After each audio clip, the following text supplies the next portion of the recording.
बिस्मिल्लाहिर्रहमानिर्रहीम। अस्सलाम वालेकुम। मैं हूँ समरीन अकमल। वेलकम करती हूँ आपको दिल्ली के ज़ायक़े में। उम्मीद करती हूँ आप सब लोग खैरियत से होंगे। आज फिर मैं आप लोगों के लिए हाज़िर खिदमत लेकर आई हूँ आलू गोश्त की रेसिपी। आप कहेंगे अभी कुछ टाइम पहले ही तो मैंने आपसे आलू गोश्त की रेसिपी शेयर करी, तो मैं आपको बता दूँ कि वो जो मैंने आलू गोश्त की रेसिपी शेयर करी थी वो देगी स्टाइल की करी थी, यानी कौरमे स्टाइल की मैंने आलू गोश्त बनाया था। आज जो मैं रेसिपी बनाने जा रही हूँ, एक मेरे सब्सक्राइबर की फरमाइश थी कि उन्होंने कहा था मैं आलू गोश्त जो है दिल्ली स्टाइल का शोरबे वाला आलू गोश्त की रेसिपी शेयर करूं आप लोगों के साथ ना।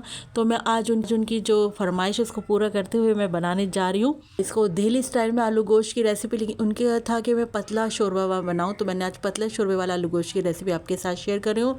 ये तमाम रेसिपी से आज की मेरी रेसिपी डिफरेंट स्टाइल की है।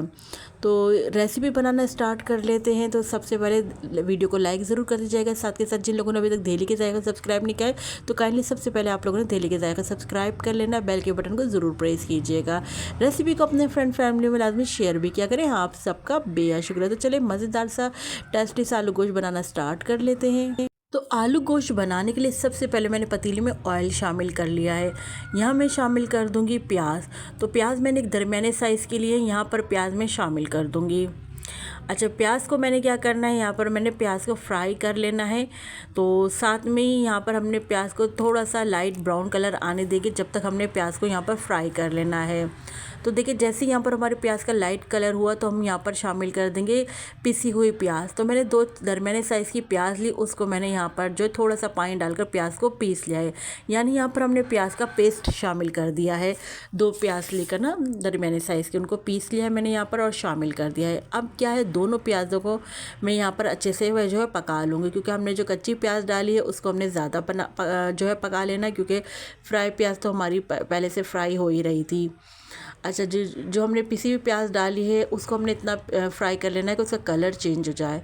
तो यहाँ पर साथ में कुछ खड़े गरम मसाले भी साथ में शामिल कर दें। पर मैंने हाफ़ टी स्पून जो है सफ़ेद ज़ीरा ली, एक दालचीनी की स्टिक ले ली, एक बड़ी इलायची ले ली है, 6 से 8 मैंने साबुत काली मिर्ची ले ली है, 3 से 4 मैंने तक लौंग ले ली है। फिर मैंने क्या किया कि इन खड़े गरम मसालों को 1 मिनट तक इन प्याज में जो है क्रैकल कर लिया था। अच्छा, यहाँ पर मैंने लहसुन अदरक का पेस्ट भी हाफ़ टेबल स्पून शामिल कर दिया था। इसकी वीडियो जो है मुझसे यहाँ पर मिस हो गई है। अच्छा, यहाँ पर मैं आपको दिखाती थी कि हमने प्याज को इतना पका लिया है। यहाँ पर आप देख रहे हो कि प्याज का जो कलर है ना वो ब्राउन पर आ गया है। चले जी, यहाँ पर मैं आपको गोश्त दिखा देती हूँ। यहाँ पर मैंने जो है तकरीबन कोई 350 या 300 ग्राम के पास मेरे पास ये बीफ का गोश्त है, और मैं दिखा रही थी कि मैंने ये हड्डी वाला गोश्त लिया, यानी इसमें हड्डी भी है और बोनलेस बोटियाँ भी साथ शामिल है। अब हम क्या करेंगे, जो हमने गोश्त है ना इसको हम अपने जो प्याज, जो पिसी हुई प्याज है, जो फ्राई प्याज है, इसमें अच्छे से हमने यहाँ पर इसको पका लेना है गोश्त को, यानी थोड़ा सा भून लेना है, ताकि तो गोश्त की जो अपनी एक मखसूस स्मेल होती है ना वो दूर हो जाए। यहाँ पर मैं साथ साथ गोश्त की भुनाई करती जा रही हूँ। साथ साथ मैं आपको दिखा रही थी मसाला, जो हम इसकी ग्रेवी में मसाला शामिल करेंगे ना, तो उसके लिए मैंने दही ले लिया था। दही यहाँ पर तकरीबन मैंने 4 टेबल स्पून लिया है। आप अपना दही देख लीजिएगा, खट्टा ना हो तो आपने 4 टेबल स्पून लेना है। साथ में यहाँ पर हाफ़ टेबल स्पून लाल पिसी मिर्च डाली, हाफ़ टी स्पून हल्दी डाली, हाफ़ टेबल स्पून जो है पिसा हुआ धनिया डाला है, हाफ़ टेबल स्पून जो है मैंने नमक डाला है, हाफ़ टेबल स्पून मैंने यहाँ पर पिसा हुआ ज़ीरा शामिल किया है। अब इन तमाम इंग्रेडिएंट्स को हमने दही में अच्छे से यहाँ पर मिक्स कर लेना है, ताकि दही के तमाम लम्स, फुटकियाँ वगैरह को अपने स्पून से ख़त्म कर लेना है। अच्छा, यहाँ पर मैं थोड़ा सा पानी शामिल करके दही को थोड़ा सा मैंने लिक्विड ही कर लिया, क्योंकि दही यहाँ पर बहुत गाढ़ा था। अच्छे तरीके से यहाँ पर दही में पानी को मिक्स कर लेते हैं। अब जो हमने ये मसाले वाला दही बना लिया ना, इसको हमें अपने सालन की पतीली में शामिल कर देना है। अच्छा, मैं आपको बताऊं, जब हम भुनाई कर रहे थे प्याज की, तो उस टाइम मैंने जो है हाफ़ टेबल स्पून जो लहसुन अदरक का पेस्ट शामिल कर दिया था। उसकी वीडियो मिस हो गई है, तो हम लहसुन अदरक का पेस्ट शामिल कर चुके हैं। तो उसको हमने जो प्याज पिसी हुई थी उसके साथ ही लहसुन अदरक के पेस्ट को भी साथ में ही भून लिया था। अब हमने यहाँ पर दही शामिल कर दिया है, दही का मिक्सचर यानी मसाला वगैरह सब शामिल कर दिए। तो मैं क्या करूँगी, यहाँ पर मिक्स कर लूँगी गोश्त में ना, और यहाँ पर मैं गोश्त गलने का पानी शामिल कर दूँगी। जैसे हम 1 गिलास गोश्त गलने का पानी डालते ना, तो यहाँ पर मैंने दही वाले मिक्सचर की प्याली में ही यहाँ पर जो है पानी शामिल कर दिया है। अच्छा, अब मैं क्या करूँगी, यहाँ पर गोश्त को ना मैं जो है पकने के लिए रख दूँगी, यानी गोश्त गलने के लिए रख देंगे कवर लगा के। 45 मिनट्स के लिए मैंने कवर लगा के रख दी, तो यहाँ पर हमारा 45 मिनट्स के लिए गोश्त गलता रहेगा। अच्छा, आज की जो आलू आलू गोश्त की रेसिपी बहुत ही आसान, बहुत ही सिंपल है और ये बहुत जल्दी बन जाता है। आपने देखा बस कुछ भी तो नहीं करा, हमने बस गोश्त गलने के लिए रख दिया है, तमाम चीज़ें डालकर मिक्स कर कर।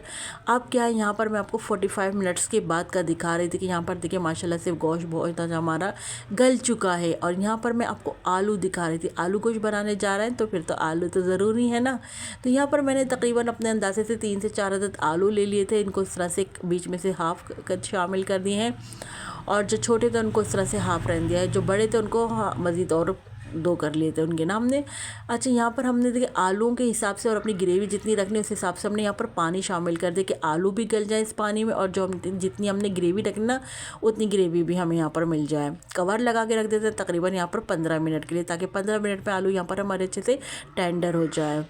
तो देखिए 15 मिनट बाद मैं आपको दिखा रही थी, यहाँ पर माशाल्लाह से हमारे आलू बहुत अच्छे से गल गए हैं। और आप माशाल्लाह से, जैसा हमारे जो व्यूवर्स थी, जो सब्सक्राइबर थी, सॉरी मैं आपका नाम भूल गई हूँ, तो उनकी फरमाइश पर हमने पतला शोरबे वाला आज आलू गोश्त की रेसिपी आपके साथ शेयर करी है। साथ में खुशबू का हमने यहाँ पर मसाला शामिल कर दिया 1/2 टीस्पून, साथ में हरी मिर्चें शामिल कर दिया, खुशबू के लिए हरा धनिया शामिल कर दिया है। तो यहाँ पर पतला शोरबे वाला हमारा आलू गोश्त बनकर रेडी हो गया। 2 मिनट के लिए बस मैं कवर लगा के रख दूँगी, ताकि जो हमने ये हरी मिर्चें, हरा धनिया और पिसा हुआ गरम मसाला डाला है ना, इसका अरोमा हमारे सालन में जो है लॉक हो जाए। तो बस 2 मिनट के लिए मैंने कवर लगा के रख दिया था यहाँ पर आलू गोश्त को। अच्छा, जिन लोगों को पतला शोरबा नहीं चाहिए, चाहते हैं थोड़ी सी गाढ़ी ग्रेवी, तो आप क्या करें, थोड़ा सा इसको और मज़ीद गाढ़ा कर लीजिएगा, नहीं थोड़ी देर और पका लीजिएगा 10 मिनट तक ना इसको, ताकि आपकी ग्रेवी थोड़ी सी गाढ़ी हो जाए। हमें चूँकि यहाँ पे पतला वाला आलू गोश्त रखना था, तो इसलिए आप इस पतले आलू गोश्त को जो है नान के साथ भी खा सकते हैं, तंदूर की रोटी के साथ, पराठे के साथ भी खा सकते हैं। लेकिन मैं आपको बताऊँ, मैंने इसके साथ जो है प्लेन राइस जो है बॉयल किए थे, तो मैंने चावलों के साथ इस आलू गोश्त पतले शोरबे वाले को एंजॉय किया था। तंदूर की रोटी के साथ जब आप ये पतला शोरबे वाला आलू गोश्त खाए ना, तो बहुत ही मज़े का लगेगा। आई होप मेरी अच्छी झटपट वाली आलू गोश्त की रेसिपी आप लोगों को अच्छी लगी होगी। रेसिपी अच्छी लगे तो मुझे ज़रूर बताइएगा, और जब आप लोग बनाएं तो मुझे फीडबैक लाजमी दीजिएगा कि आप लोगों को और आपकी फैमिली को आलू गोश्त की रेसिपी कैसी लगी। तो चले चलती हूँ, क्योंकि मैं आप लोगों के लिए इसी तरह मज़े मज़े की यमी रेसिपी लेकर आप लोगों की खिदमत में हाजिर होती हूँ। जब तक के लिए मुझे समरीन अकमल को दिल्ली के जायके से इजाज़त दीजिए। अल्लाह हाफिज़।